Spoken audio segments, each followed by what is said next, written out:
ഞങ്ങളിതേ വണ്ടി ഇറങ്ങി നേരെ ഒരു ഓട്ടോ പിടിച്ചിട്ട് സജിയേട്ടൻ്റെ അങ്ങോട്ട് പോകാനാണ് പ്ലാൻ. ഞങ്ങൾ എന്നിട്ട് അങ്ങനെ വണ്ടിയൊക്കെ കയറി. ഇവിടെ ആണെങ്കിൽ 5 പേരെ കൊണ്ടൊന്നും ഒരു സീനും ഇല്ല. നമ്മൾ നേരെ ബീച്ച് ക്യാമ്പസ് എത്തിയപ്പോൾ അതിനകത്താണ് വേറൊരു സ്ഥലം പോലെ. എൻ്റെ അമ്മോ എന്തൊരു വലുതാ. അത് കഴിഞ്ഞ് അവിടെ തണുപ്പായിരുന്നുകൊണ്ട് വ്യാളിക്കുഞ്ഞിനെ പോലെ ഒരുത്തം പുകയൊക്കെ വിട്ട് കളിച്ച് ഞങ്ങൾ അതും കുറച്ച് നേരം കഴിഞ്ഞിട്ട് നേരെ അകത്ത് കയറി ബാഗും വെച്ച് ഒന്ന് ഫ്രഷായി ഡ്രസ്സൊക്കെ മാറി വീണ്ടും കറങ്ങാൻ ഇറങ്ങി. വാരണാസി ടൗണിൽ രാവിലെ തന്നെ ഇറങ്ങിയാലേ പറ്റത്തുള്ളൂ, ഒരുപാട് കവർ ചെയ്യാനുണ്ടേ. നേരെ കണ്ട ഞങ്ങളൊരു ഓട്ടോ പിടിച്ച് നേരെ പോയത് നമ്മുടെ ഫസ്റ്റ് ഡെസ്റ്റിനേഷനായിട്ടുള്ള കാലഭൈരവ ടെമ്പിളിൻ്റെ അങ്ങോട്ട്. അവിടെ പോയിട്ട് നേരെ ഞങ്ങൾ ആ കുറിയൊക്കെ തൊട്ട് അതിൻ്റെ അവിടെ ക്യൂ ഒക്കെ നിന്ന് കാലഭൈരവ ടെമ്പിളിൽ കയറാമെന്ന് വിചാരിച്ച്. ഇതാണ് അതിൻ്റെ എൻട്രൻസ്. പക്ഷേ അതിനൊരു കുഴപ്പമെന്ന് വെച്ചാൽ അതിനകത്ത് വീഡിയോഗ്രാഫി ഫോട്ടോഗ്രാഫി ഒന്നും പറ്റില്ല, മൊബൈൽ ആയിട്ടൊന്നും പറ്റത്തില്ല. അത് കഴിഞ്ഞ് ഞങ്ങൾ നേരെ നടന്ന് ഗാർഡ്സിൻ്റെ അവിടെ എത്തി.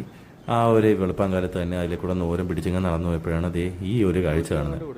ഒരു പയ്യൻ പാമ്പിനെയും കൊണ്ടിരിക്കുന്നു, ഓരോരോ കാര്യങ്ങളെ. അതെല്ലാം കണ്ട് നേരെ ഞങ്ങൾ പോയത് ഫേമസ് ആയിട്ടുള്ള മണികർണികക്കാട്ട്.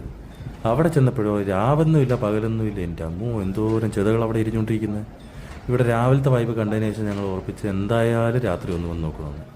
പിന്നെ ഞങ്ങൾ അവിടെ പോയത് വാരണാസിയിലെ ഫേമസ് ആയൊരു സ്പോട്ടായ ചന്ദ്രകൂപ് വെല്ലിലോട്ട്. ഈ ഒരു കിണറിൻ്റെ പ്രത്യേകത എന്ന് വെച്ചാൽ അതിൻ്റെ വിശ്വാസം അതിലേക്ക് നമ്മൾ നോക്കുമ്പോൾ ആ റിഫ്ലക്ഷൻ കണ്ടില്ലേ, ആ റിഫ്ലക്ഷൻ നമുക്ക് കണ്ടില്ല എന്നുണ്ടെങ്കിൽ നമുക്ക് ആയുസ് കുറവായിരിക്കുന്ന. റിഫ്ലക്ഷൻ കണ്ടാൽ ആയുസ് ഉണ്ടാവും, ആരോഗ്യം ഉണ്ടാവും.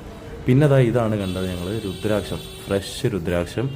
ഈ ഒരു കായന്ന് തന്നെ, ഈ രുദ്രാക്ഷ കായന്ന് തന്നെ അമ്മമാരിങ്ങനെ ചെത്തിയെടുത്ത് വൃത്തിയാക്കി നമുക്ക് തരും. ഞങ്ങൾക്ക് കിട്ടിയത് 5 മുഖമുള്ള രുദ്രാക്ഷമാണ്.